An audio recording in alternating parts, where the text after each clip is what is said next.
Hi everyone, welcome to I Plus Training Solutions.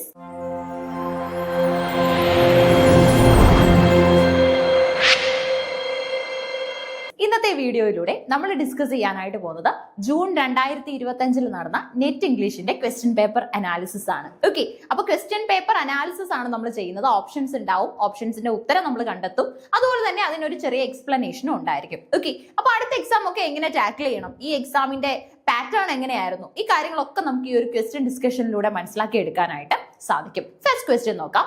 നോക്കിക്കേ, match list 1 with list 2. List 1നെയും list 2നെയും തമ്മിൽ match ചെയ്യേണ്ട ഒരു ക്വസ്റ്റ്യൻ ആണ് നമുക്ക് ഇവിടെ ഉള്ളത്. ഓക്കെ, അപ്പൊ ഇവിടെ ലിസ്റ്റ് 1ൽ കൊടുത്തിട്ടുള്ളത് നോക്കി, തിക് ഡിസ്ക്രിപ്ഷൻ. അതിന് ലിസ്റ്റ് 2 നേരെ കൊടുത്തിട്ടുള്ളത് ജാക്വസ് ഡെറിഡയാണ്. ട്രാൻസെൻഡന്റൽ സിഗ്നിഫൈഡ് ഐ റിച്ചാർഡ്സിനെയാണ് കൊടുത്തിട്ടുള്ളത്. വെഹിക്കിൾ ടെനോർ ബെർട്ടോൾ ബ്രെച്ചിനെയാണ് കൊടുത്തിട്ടുള്ളത്. ഏലിനേഷൻ എഫക്ട് അതിന് ക്ലിഫോർഡ് ഗ്രിറ്റ്സിനെയുമാണ് കൊടുത്തിട്ടുള്ളത്. ഓക്കെ, അപ്പൊ നമ്മൾ ചെയ്യാനായിട്ട് പോകുന്നത് ഇത് മിസ്മാച്ച് ചെയ്താണ് കൊടുത്തിട്ടുള്ളത്, ശരിയായിട്ടല്ല മാച്ച് ചെയ്ത് വെച്ചിട്ടുള്ളത്. നമ്മൾ കറക്റ്റ് ആയിട്ട് ഓരോന്നിനും യോജിക്കുന്ന ആളിനെ അതിന് നേരെ അസ്യൂട്ട് ചെയ്ത് വെക്കണം. ഓക്കെ, അപ്പൊ നോക്കാം. Choose the correct answer from the options given below. ഇവിടെ തന്നിട്ടുള്ളതിൽ നമുക്ക് കറക്റ്റ് ആൻസർ കണ്ടെത്തണം. ഓക്കെ, കറക്റ്റ് ആയിട്ടുള്ള ആൻസർ നമുക്ക് കണ്ടെത്തണം. അപ്പൊ നോക്കിക്കേ, ഈ ഒരു പാറ്റേൺ നിങ്ങൾ ഒന്നുകൂടെ നോക്കുക, എങ്ങനെയാണ് വന്നിട്ടുള്ളതെന്ന് നോക്കിക്കേ. Thick description Derrida, transcendental signified I Richards, vehicle tenor Bertolt Brecht, അതുപോലെ തന്നെ ഏലിനേഷൻ എഫക്ട് ക്ലിഫോർഡ് ഗ്രീറ്റ്സ്, ഇത്തരത്തിലാണ് പ്രൊവൈഡ് ചെയ്തിട്ടുള്ളത്. അപ്പൊ നമ്മൾ എന്ത് ചെയ്യണം, ഇതിനകത്ത് ഓരോന്നിനും യോജിക്കുന്ന ആ ഒരാളിനെ ക്ലിയർ ആയിട്ട് നമ്മൾ ഐഡന്റിഫൈ ചെയ്ത് വെക്കണം. ഓക്കെ, അപ്പൊ നമുക്കൊന്ന് നോക്കാം. ഇവിടെ നമ്മുടെ ശരി ഉത്തരം വരുന്നത് ഓപ്ഷൻ എ ആണ് കേട്ടോ. ഓപ്ഷൻ എ എന്ന് പറയുമ്പോൾ A4 എന്ന് പറയുമ്പോൾ എങ്ങനെ വരും, നമ്മുടെ ഡിസ്ക്രിപ്ഷൻ ഇല്ലെ, തിക്ക് ഡിസ്ക്രിപ്ഷൻ എന്ന് പറയുന്നത് ആരുമായിട്ടാണ്, നമ്മുടെ ഗ്രിഡ്സും ആയിട്ടാണ്. ഓക്കെ, അപ്പം A4 എന്ന് പറഞ്ഞു കഴിഞ്ഞാൽ അതെ ഇതാണ് 4 വരുന്നത്. അപ്പൊ A4 കറക്റ്റ് ആയി. അപ്പൊ ഇതാണ് എയുടെ ഉത്തരം വരുന്നത്. ഓക്കെ, തിക്ക് ഡിസ്ക്രിപ്ഷൻ ക്ലിഫോർഡ് ഗ്രിഡ്സ്. അതുപോലെ തന്നെ B1 പറഞ്ഞിട്ടുണ്ട്, ട്രാൻസെൻഡന്റൽ സിഗ്നിഫൈഡ് ഡെറിഡയാണെന്ന് പറഞ്ഞിട്ടുണ്ട് അല്ലെ. അപ്പൊ ഇവിടെ നമ്മൾ ബി എന്ന് മാർക്ക് ചെയ്തു. ഇനി നോക്കിക്കേ, C2 എന്ന് തന്നേക്കുന്നു അല്ലെ. വെഹിക്കിൾ ടെനോർ എന്ന് പറയുന്നത് നമ്മുടെ ഐ റിച്ചാർഡ്സിന്റെ ക്രിട്ടിക് ആയിട്ടുള്ള റിച്ചാർഡ്സിനെയാണ് അതിന്റെ നേരെ കറക്റ്റ് ആയിട്ട് നമുക്ക് വരുന്നത്. ഇനി അതുപോലെ തന്നെ നമുക്ക് ഏലിനേഷൻ എഫക്ട് ഉണ്ട്. ഏലിനേഷൻ എഫക്ട് എന്ന് പറയുന്നത് ബ്രെച്ച് ആണ്. ഓക്കെ, ബെർട്ടോൾ ബ്രെച്ച് ആണ് അതിന്റെ നേരെ വരുന്നത്. അപ്പൊ ശ്രദ്ധിച്ചേ, നമ്മൾ ഒന്നുകൂടെ പറയുകയാണെങ്കിൽ ഇനി മറന്നു പോകരുത്. തിക് ഡിസ്ക്രിപ്ഷൻ എന്ന് പറയുമ്പോൾ തിക് ഡിസ്ക്രിപ്ഷന്റെ കറക്റ്റ് വരുന്നത് ഏതാണ്, തിക് ഡിസ്ക്രിപ്ഷൻ A4, അതായത് ക്ലിഫോർഡ് ഗ്രീറ്റ്സ്. ഇനി അതുപോലെ തന്നെ ട്രാൻസെൻഡന്റൽ സിഗ്നിഫൈഡ് B1 ഇല്ല, ജാക്വസ് ഡെറിഡ. C2 ആണ് വെഹിക്കിൾ ടെനോർ ഐ റിച്ചാർഡ്സ്. അതുപോലെ തന്നെ D3 എന്ന് പറയുമ്പോൾ ഏലിയനേഷൻ എഫക്ട് നമ്മുടെ ബ്രെച്ച്. ഇത്തരത്തിലാണ് പ്രൊവൈഡ് ചെയ്തിട്ടുള്ളത്. ഓക്കെ, ഇങ്ങനെ ചെയ്തു കഴിഞ്ഞാലാണ് ശരിയായിട്ട് നമുക്ക് ഉത്തരം കൊടുക്കാനായിട്ട് സാധിക്കുന്നത്. അപ്പൊ കറക്റ്റ് ആയിട്ട് നമുക്ക് അത് കിട്ടി. ഇനി നോക്കിക്കേ, ചെറിയൊരു എക്സ്പ്ലനേഷൻ വേണം അല്ലെ. അപ്പൊ നോക്കിക്കോ, തിക് ഡിസ്ക്രിപ്ഷൻ എന്ന് പറഞ്ഞു കഴിഞ്ഞാൽ this term is associated with Clifford Gritts, who emphasize the importance of understanding cultural practices within their broader cultural context, going beyond superficial observations to delve into the symbolic meaning people ascribe to them. Okay, അപ്പൊ എന്താണ് ഗ്രിറ്റ്സ് ഡിസ്ക്രിപ്ഷനിലൂടെ, തിക്ക് ഡിസ്ക്രിപ്ഷനിലൂടെ പറയുന്നത് എന്ന് ചോദിച്ചു കഴിഞ്ഞാൽ, it is associated with the Clifford Gritts who emphasize the importance of understanding cultural practices with their broader cultural context, going beyond superficial observations. Okay, നമുക്ക് ഓരോരുത്തർക്കും നമ്മൾ comprised ആയിട്ടുള്ള നമ്മുടെ സൊസൈറ്റിക്ക് നമ്മുടേതായ ഒരു കൾച്ചർ ഉണ്ട് അല്ലെ. നമ്മുടേതായിട്ടുള്ള ഒരു കൾച്ചർ ഉള്ളതായിട്ട് നമുക്ക് മനസ്സിലാക്കി എടുക്കാനായിട്ട് സാധിക്കും. അപ്പൊ ഈ കൾച്ചർ കൃത്യമായിട്ടുള്ള രീതിയിൽ പ്രാക്ടീസ് ചെയ്യുക, വേണ്ട രീതിയിൽ എത്തിക്കുക എന്നുള്ളത് ആരുടെ ജോലിയാണ്, നമ്മുടെ ജോലി തന്നെയാണ്. കൃത്യമായിട്ട് കൾച്ചർ പ്രോപ്പഗേറ്റ് ചെയ്യുന്നുണ്ടോ എന്ന് എൻഷുർ ചെയ്യേണ്ടത് നമ്മുടെ റെസ്പോൺസിബിലിറ്റി ആണ് അല്ലെ. സോ അങ്ങനെ നമ്മൾ കൾച്ചറിനെ കുറിച്ച് കൃത്യമായിട്ട് മനസ്സിലാക്കിയിട്ട് we have to think that it's actually going beyond the superficial observations to delve into the symbolic meaning people ascribe to them. അപ്പോൾ ഓരോ സമൂഹത്തിലും നമ്മൾ ഉൾപ്പെടുന്ന കൾച്ചറിന്, നമ്മൾ ഉൾപ്പെടുന്ന സമൂഹത്തിന് ഒരു കൾച്ചർ ഉണ്ട്. അത് നമ്മളെ കുറെ വാല്യൂസ് പഠിപ്പിക്കുന്നുണ്ട്. ഗ്രീറ്റ്സ് അതിനെക്കുറിച്ച് കൃത്യമായിട്ട് ഒരു അഭിസംബോധന നടത്തി ഉള്ള ഒരു സ്പീച്ചാണ് ചെയ്തിട്ടുള്ളത്. ഓക്കെ, ഒരു എസ്സേ ആയിട്ട്. അടുത്തത് ട്രാൻസെൻഡന്റൽ സിഗ്നിഫൈഡ് എന്ന് പറയുന്നത് ഡെറിഡയുടെയാണ്. ഡെറിഡയുടെ സൈനും പ്ലേയും ഡീകൺസ്ട്രക്ഷനും ഒക്കെ നമ്മൾ കേട്ടിട്ടുണ്ട് അല്ലെ. ട്രാൻസെൻഡന്റൽ സിഗ്നിഫൈഡ് എന്ന് പറയുന്ന ഒരു ഐഡിയയും അദ്ദേഹത്തിന് ഉണ്ടായിരുന്നു. This concept is linked to Jacques Derrida, who argues that there is no ultimate fixed meaning behind a sign. Okay, അതായത് ഇദ്ദേഹം പറയുന്നത് the concept is linked to Jacques Derrida, who argues that there is no ultimate fixed meaning behind a sign. The signified is always deferred and constructed through interpretation. കൃത്യമായിട്ട് മനസ്സിലാക്കിയിരിക്കണേ. Explanation ഒക്കെ വരുന്ന സമയത്ത് നമ്മൾ ഇങ്ങനെ ആലോചിക്കും, ഇനി എക്സ്പ്ലനേഷനും കൂടെ പഠിക്കേണ്ട കാര്യമുണ്ടോ, ആൻസർ കിട്ടിയല്ലോ, ഇനി അടുത്ത നെക്സ്റ്റ് ക്വസ്റ്റ്യൻ ഏതാണെന്ന് നോക്കാം എന്നൊക്കെ ചിന്തിക്കും. എന്നാൽ നമുക്ക് ഈ ക്വസ്റ്റ്യനും ആൻസറും ബൈഹേർട്ട് ചെയ്യുന്നത് കൊണ്ട് യാതൊരു യൂസും ഉണ്ടാകുന്നില്ല എന്നുള്ളതാണ് ഇപ്പോഴത്തെ ഒരു കറന്റ് സിറ്റുവേഷൻ. നെറ്റ് എക്സാമിന്റെ സെറ്റ് എക്സാമിന്റെ ഒക്കെ ഇപ്പോഴത്തെ ഒരു പാറ്റേൺ നമ്മളെ പരിചയപ്പെടുത്തുന്ന കാര്യം അതാണ് അല്ലേ. പ്രീവിയസ് ഇയർ ക്വസ്റ്റ്യൻസ് റിപ്പീറ്റ് ചെയ്യപ്പെടാറുണ്ട് എന്ന് പറഞ്ഞ അതേ ചോദ്യം എടുത്ത് വീണ്ടും അവർ ഇവിടേക്ക് തന്നെ വെക്കുമെന്ന് വിചാരിക്കാൻ പാടില്ല. നമ്മൾക്ക് ഓപ്ഷൻസിൽ നിന്നായിരിക്കും വീണ്ടും വരുന്നത്. ഓക്കെ, ക്വസ്റ്റ്യൻസ് വീണ്ടും വീണ്ടും വരുന്നത് എങ്ങനെയായിരിക്കും? ഓപ്ഷൻസിൽ നിന്നായിരിക്കും. അപ്പൊ ഓപ്ഷൻസ് പഠിക്കുക എന്നുള്ളതിന്റെ ഏറ്റവും വലിയ ഇമ്പോർട്ടൻസ് ഇപ്പൊ ഇതാണ്. PSCയിലായിരുന്നു നമ്മൾ ഈ ട്രെൻഡ് ചേഞ്ച് ആദ്യം കണ്ടത്. ഓപ്ഷൻ, ഒരു പരീക്ഷയ്ക്ക് വരുന്ന, ഒരു വർഷം വന്ന പരീക്ഷയിലെ ഓപ്ഷൻസിൽ നിന്ന് അടുത്ത വർഷം ചോദ്യം ചോദിക്കുന്നത്. കാരണം എല്ലാവരും എന്ത് മാത്രം പഠിച്ചുകൊണ്ട് പോയി? ക്വസ്റ്റ്യന് ഉത്തരവും കാണാതെ പഠിച്ചുകൊണ്ട് പോയി, പിന്നെ അത് റിപ്പീറ്റ് ചെയ്തൊന്നും വന്നില്ല. ഓക്കെ, പക്ഷെ ഇങ്ങനെ ഒരു ട്രെൻഡ് ചേഞ്ച് നമുക്ക് കിട്ടി. അതിപ്പോ കോമ്പറ്റേറ്റീവ് എക്സാമിലോട്ട് വന്നിട്ടുണ്ട്. സെറ്റിനും നെറ്റിനും കേറ്ററ്റിലോട്ടും ഒക്കെ തന്നെ ഈ ഒരു തീം ചേഞ്ച് ഇങ്ങനെ സ്പ്രെഡ് ആയിക്കൊണ്ടേ ഇരിക്കുകയാണ് അല്ലെ.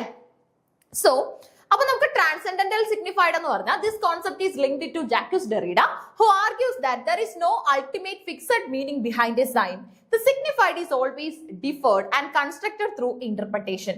ഈ സിഗ്നിഫൈഡ് എന്ന് പറയുന്ന സംഭവം അല്ലെങ്കിൽ കോൺസെപ്റ്റ് എപ്പോഴും ഡിഫർ ചെയ്തുകൊണ്ടേയിരിക്കും. Okay, constructed through interpretation. അതായത് നമുക്ക് സിഗ്നിഫയർ എന്ന് പറയുന്ന ഒരു ഐഡിയ ഉണ്ട്. എന്തോ ഈ സിഗ്നിഫയർ എന്ന് പറഞ്ഞാൽ, ഇപ്പൊ എനിക്ക് നിങ്ങളോട് പൂച്ചയെ കുറിച്ച് പറയണം അല്ലെങ്കിൽ ആപ്പിളിനെ കുറിച്ച് പറയണം. അങ്ങനെയാണെങ്കിൽ ഞാൻ ഒന്നുകിൽ ആപ്പിൾ എന്ന് അല്ലെങ്കിൽ ക്യാറ്റ് എന്ന് എഴുതി കാണിക്കുന്നു, അല്ലെങ്കിൽ അതിന്റെ ഒരു പിക്ചർ എടുത്ത് കാണിക്കുന്നു. റിയൽ ആയിട്ട് വേണമെങ്കിലും എനിക്ക് ഒരു ആപ്പിളിനെയോ ക്യാറ്റിനെയോ എടുത്ത് കാണിക്കാൻ സാധിക്കും അല്ലെ. സോ ഞാൻ അങ്ങനെ ചെയ്ത് കഴിയുമ്പോൾ നിങ്ങൾക്ക് അതിന്റെ സിഗ്നിഫൈഡ് കിട്ടും. എന്ന് പറഞ്ഞാൽ ഞാൻ ഉപയോഗിക്കുന്ന മെന്റൽ ഇമേജിലൂടെ, അല്ലെ ഞാൻ കൺവേ ചെയ്ത് നിങ്ങളിലേക്ക് എത്തുന്ന മെന്റൽ ഇമേജിലൂടെ, അല്ലെങ്കിൽ വാക്കുകളിലൂടെ, അല്ലെങ്കിൽ ചിലപ്പോൾ ഞാൻ ഓറലി പറഞ്ഞു തരുമ്പോൾ അത് സിഗ്നിഫയർ ആണ്. ഓക്കെ, ഈ സിഗ്നിഫയറുകൾ നിങ്ങളിലേക്ക് എത്തുന്നതിനെയാണ് എന്തെന്ന് പറയുന്നത്? സിഗ്നിഫൈഡ് എന്ന് പറയുന്നത്. ഈ സിഗ്നിഫയറുകൾ നിങ്ങളിലേക്ക് എത്തുന്നതിന് എന്താ പറയുന്നത്? സിഗ്നിഫൈഡ് എന്നാ പറയുന്നത്. സിഗ്നിഫൈഡ്. ഓക്കെ, സോ അടുത്തത് വെഹിക്കിൾ ടെനോർ ആണ്. There is a concept from I. Richard's theory of metaphor. The vehicle is the image or word used to convey meaning.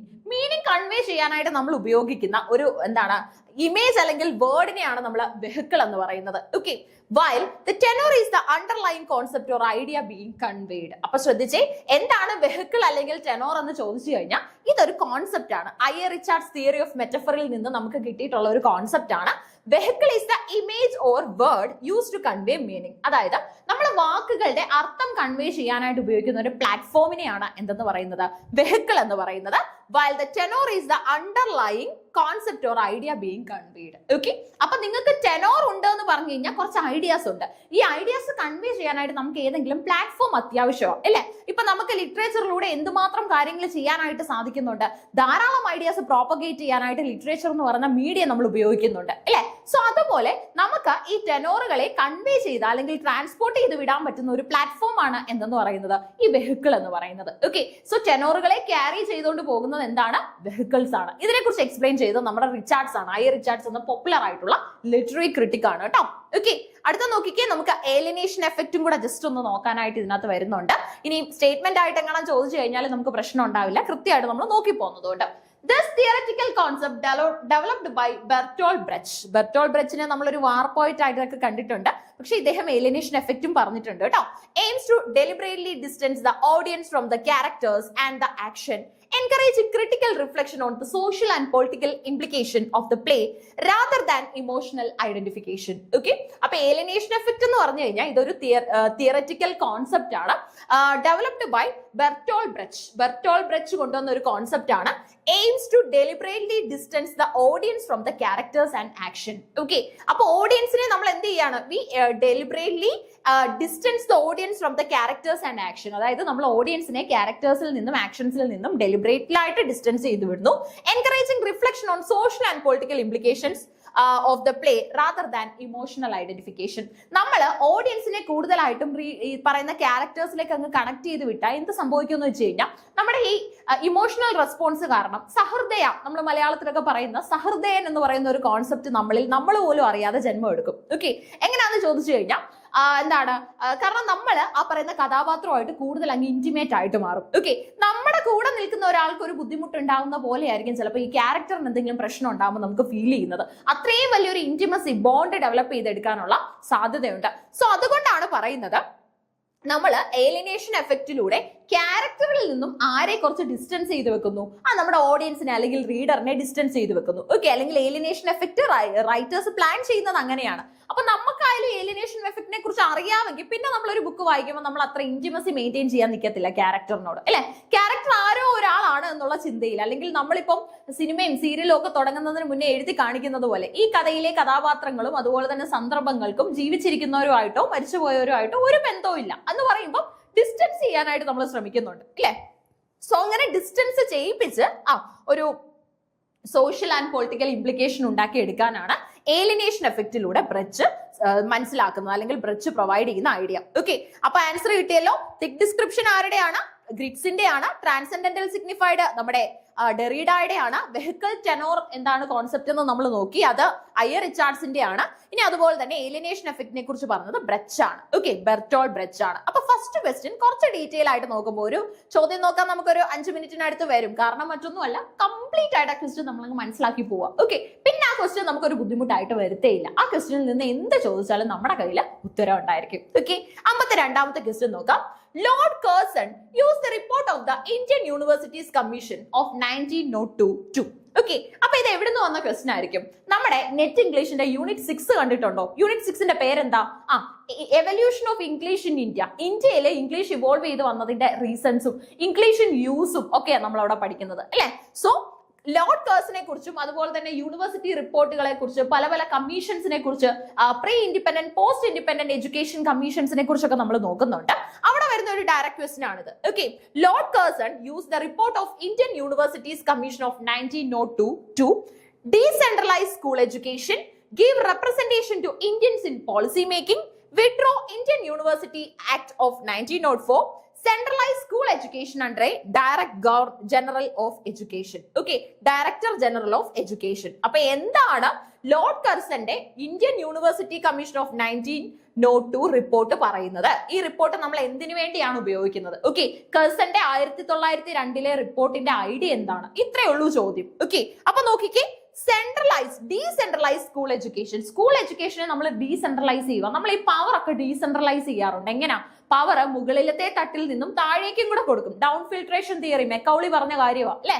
So ആ ഒരു കോൺസെപ്റ്റിനെ കുറിച്ച് ഇവിടെ പറയുന്നുണ്ട്. Decentralise school education, give representation to Indians in policy making. ഇന്ത്യക്കാരും കൂടെ main ആയിട്ടുള്ള കാര്യങ്ങൾ നയതന്ത്രങ്ങളിലൊക്കെ തന്നെ നമ്മൾ ആർക്കും ഒരു പ്രാധാന്യം കൊടുക്കുകയാണ്, ഇന്ത്യൻസിന് ഒരു പ്രാധാന്യം കൊടുക്കുകയാണ്. Withdraw Indian university act of 1902. 1904 Indian university ആക്ടിനെ വിഡ്രോ ചെയ്യണം എന്ന് പറയുന്നുണ്ട്. ഓക്കെ, വിഡ്രോ ചെയ്യണം എന്ന് പറയുന്നുണ്ട്. Centralise school education under a directorate general of education. Okay, ഇതിനകത്ത് നിങ്ങൾക്ക് കാണുമ്പോൾ തന്നെ ഒരു ക്വസ്റ്റ്യൻ നമുക്ക് ഒരു ഓപ്ഷൻ അങ്ങ് എലിമിനേറ്റ് ചെയ്ത് വിടാൻ പറ്റും. 3ാമത്തെ ഓപ്ഷൻ ഇല്ല, 1904 കാര്യമാണ് പറയുന്നത്. 4 നോക്കിക്കേ, centralise school education under a director general of education.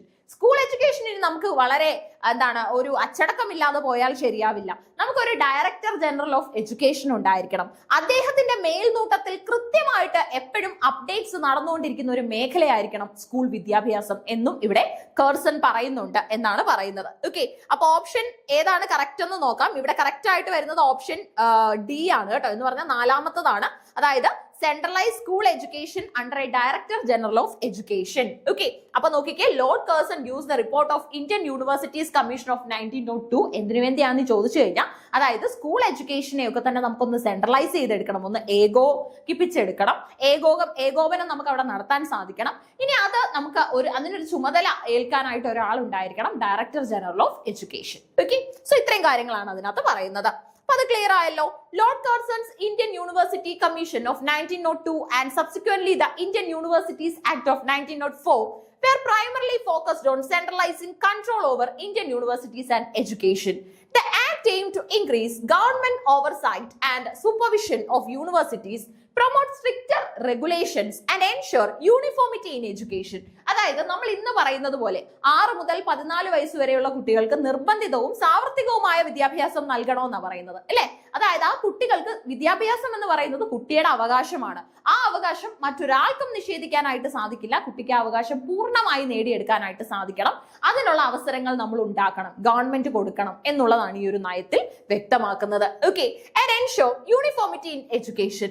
While the commission also made recommendations regarding other areas of education, its core purpose was centralization. Okay, എല്ലാ കാര്യങ്ങളെയും നമുക്കൊന്ന് ഏകോപിപ്പിക്കാനായിട്ട് സാധിക്കണം. ഓക്കെ, സെൻട്രലൈസേഷൻ നടത്തിയതിനു ശേഷം നമുക്ക് എന്ത് ചെയ്യാൻ സാധിക്കണം? ഡൗൺ ഫിൽട്രേഷൻ തിയറി പോലെയുള്ള തിയറികളിലൂടെ എല്ലാവരിലും ഇത് എത്തിയോ, എല്ലാവർക്കും വിദ്യാഭ്യാസം കിട്ടുന്നുണ്ടോ എന്നൊക്കെയുള്ള കാര്യങ്ങളും കൂടെ ഉറപ്പിക്കാനായിട്ട് സാധിക്കണം. ഓക്കെ, അപ്പൊ ഇത്രയും കാര്യങ്ങളാണ് ഈ ഒരു പോയിന്റിൽ പറയുന്നത്.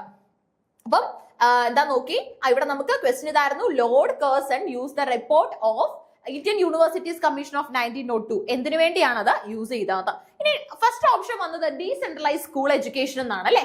The opposite of decentralization is centralization. The Indian Universities Act of 1904 aimed to enhance control, which is the opposite of decentralization. Okay, decentralize ചെയ്യല്ല ചെയ്യുന്നത്, നമ്മൾ അവിടെ centralization തന്നെയാണ് നടപ്പിലാക്കുന്നത്. Opposite words ആണത്. Give representation to Indians in policy making. ഇതിനെ കുറിച്ച് പറയുന്നുണ്ടോ? While the commission may have included some Indian members in its composition like Syed Hussain Belgrami, its primary objective was not to increase Indian representation in policy making at large. Okay, അപ്പൊ Lord കേഴ്സന്റെ ആ ഒരു കമ്മീഷന്റെ ലക്ഷ്യം എന്ന് പറയുന്നത് നമ്മുടെ Indian policy മേക്കേഴ്സിന്റെ എണ്ണം കൂട്ടുക എന്നുള്ളതല്ലായിരുന്നു. ഇന്ത്യൻ പോളിസി മേക്കേഴ്സിനെ നമ്മൾ ആഡ് ചെയ്ത് വിടുന്നുണ്ടായിരുന്നു, പക്ഷെ അവരുടെ നമ്പർ ഇൻക്രീസ് ചെയ്യുക എന്നുള്ള രീതിയിലല്ല നമ്മൾ ചിന്തിക്കുന്നത്.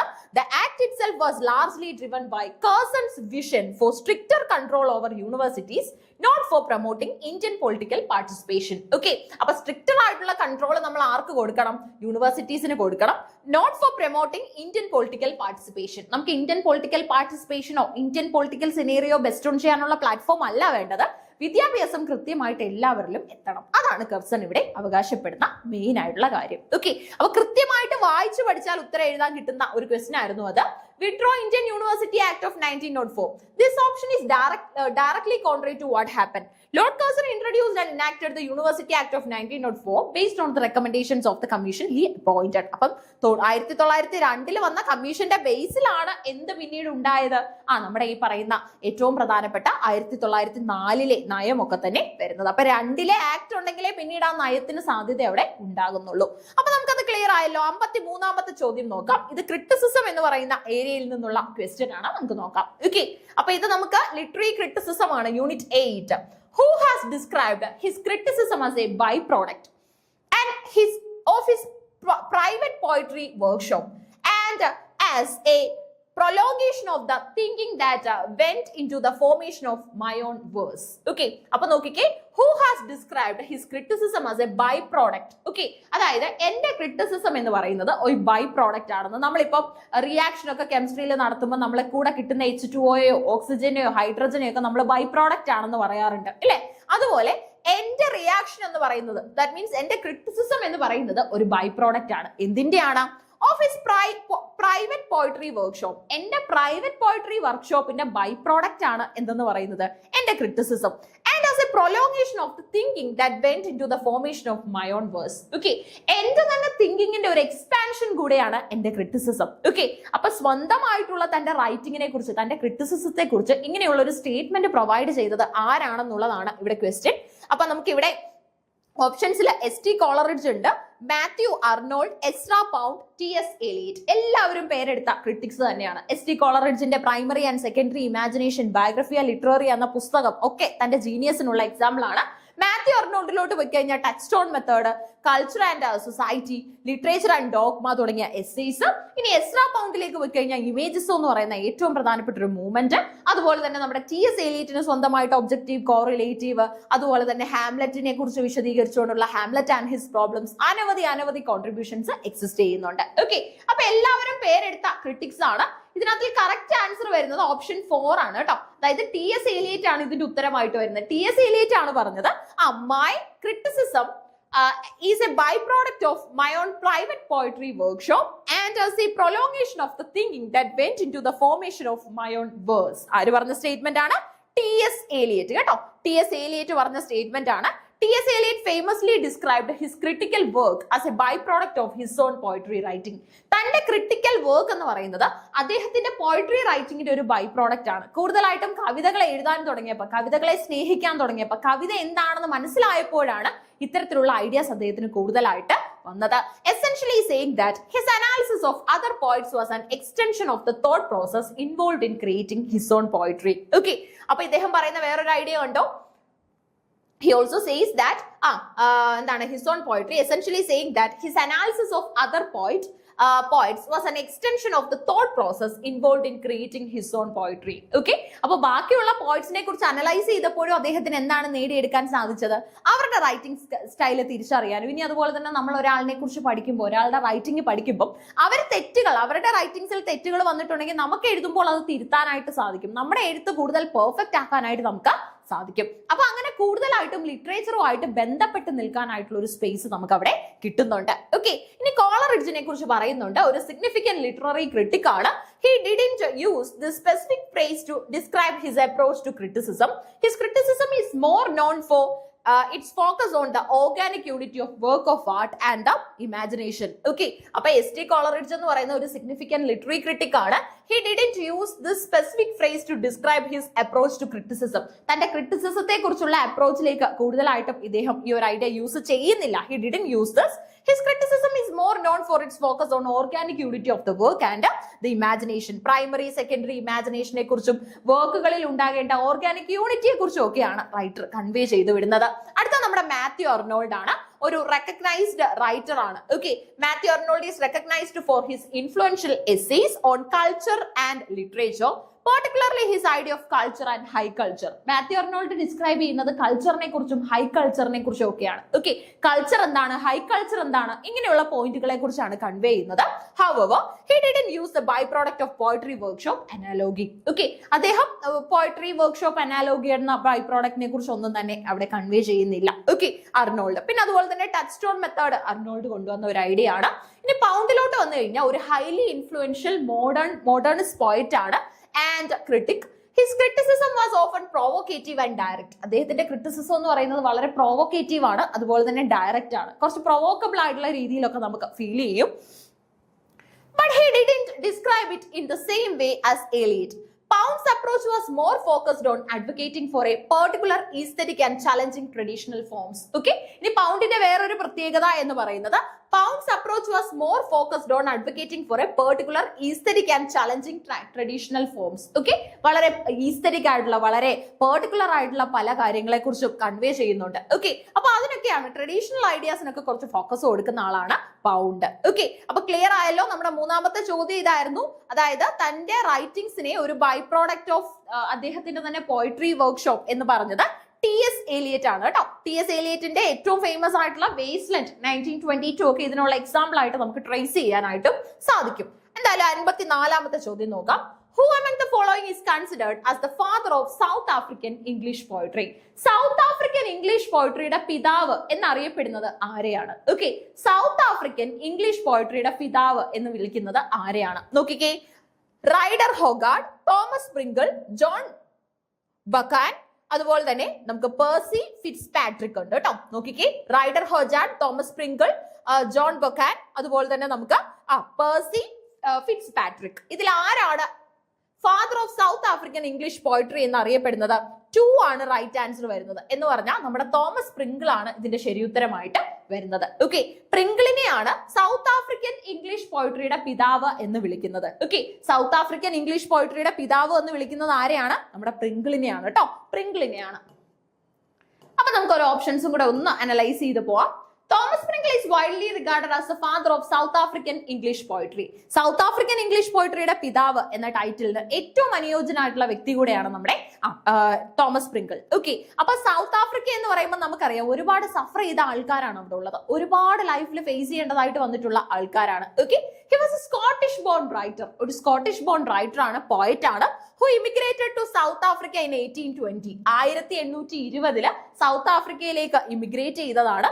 and became a key figure in the development of the country's literary scene. കൺട്രിയുടെ ലിറ്ററി സീനിലൊക്കെ തന്നെ വളരെ മികച്ച ഒരു റോളൊക്കെ ലീഡ് ചെയ്ത് വളരെ ഡോമിനേറ്റ് ചെയ്ത് നിന്ന ഒരാളാണ് പ്രിങ്കിൾ. ഓക്കെ, അപ്പൊ ഒരു സ്കോട്ടിഷ് ബോൺ റൈറ്റർ ആണ്, പോയിറ്റ് ആണ്. പിന്നീട് ഇദ്ദേഹം എവിടേക്ക് മൈഗ്രേറ്റ് ചെയ്യുകയായിരുന്നു? സ്കോട്ട്ലൻഡിലും ഉണ്ട് നമുക്ക് പേരെടുത്ത് പറയാൻ സാധിക്കുന്ന ഒരുപാട് മിടുക്കന്മാരായിട്ടുള്ള കവികളും കവയത്രികളും ഒക്കെ അല്ലേ. സോ നോക്കിക്കേ, സൗത്ത് ആഫ്രിക്കയിലേക്ക് മൈഗ്രേറ്റ് ചെയ്ത് ചെന്നപ്പോൾ അദ്ദേഹത്തിന് മനസ്സിലായി സൗത്ത് ആഫ്രിക്കയുടെ അന്നേരത്തെ ഒരു സിറ്റുവേഷൻ. സൗത്ത് ആഫ്രിക്കയ്ക്ക് എന്താണ്, ഒരു വോയിസ് ഇല്ല, ഒരു മ്യൂട്ടഡ് ആയിട്ട് നിൽക്കുന്ന അവസ്ഥയാണ് എന്നൊക്കെ മനസ്സിലാക്കുന്നുണ്ട്. പിന്നീട് അതിനെ ബന്ധപ്പെട്ട് കൂടുതലായിട്ട് പ്രവർത്തിക്കാനൊക്കെ തന്നെ ആര് ഇനിഷ്യേറ്റീവ് എടുക്കുന്നുണ്ട്? നമ്മുടെ ഏറ്റവും പ്രധാനപ്പെട്ട റൈറ്റർ ഇനിഷ്യേറ്റീവ് എടുക്കുന്നുണ്ട്. Okay, and became a key figure in the development of the country's literary scene. കൺട്രിയുടെ ലിറ്ററി സീനിലൊക്കെ തന്നെ വളരെ മികച്ച ഒരു കീ ഫിഗർ ആയിട്ട് ആക്ട് ചെയ്യുന്നുണ്ട്.